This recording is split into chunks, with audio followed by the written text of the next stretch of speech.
Back to my YouTube channel. So ngayong araw na ito mga ka-farmers is magkukuha po ako ng dahon ng saging para sa aking native pigs. So tara mga ka-farmers, samahan niyo ako.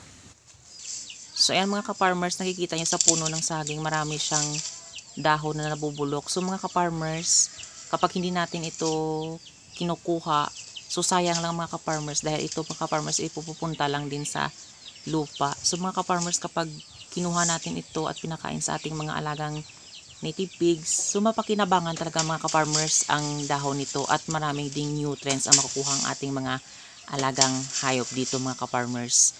So mga ka-farmers, kapag dito tayo sa probinsya, sipag at tiyaga lang talaga ang puhunan natin mga ka-farmers.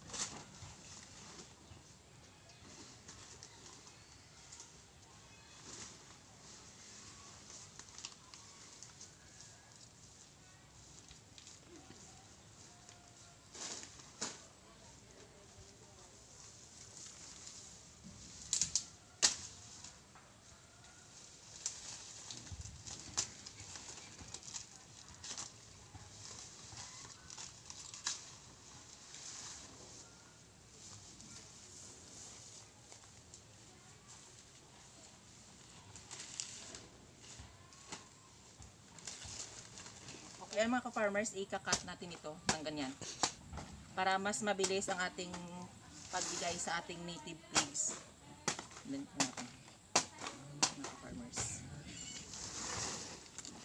Kaya mga ka-farmers, ito po yung yung dahon ng saging is mayaman po ito sa mga nutrients na sa ating mga alagang pwede po itong ipakain sa mga alagang native pigs, karabaw, at saka mga baka. Yan. So, ito po mga ka-farmers ay kinakat ko at doon ilalagay ko dito sa sa sako na ito para pagdating ko doon sa sa pakainan ng aming mga native pigs is ibibigay ko na lang mga ka-farmers itong mga dahon ng saging. Kasi mga ka-farmers, yung dahon ng saging is minsan nabubulok lang sila sa kanilang mga puno. So hindi naman mapakinabangan. So kapag marami tayong puno ng saging or meron tayong mga alagang hayop tulad ng native pigs, pwede natin itong mapakinabangan mga ka-farmers. Ipakain natin sa kanila. Kasi ito ay makapagbigay pa sa kanila ng maraming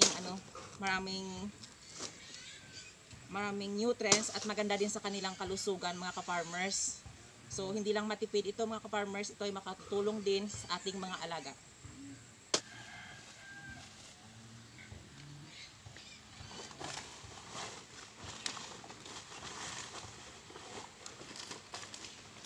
Aray.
mga ka-farmers sa walang sawang pagsusupport at panonood sa aking YouTube channel. Happy farming mga ka-farmers!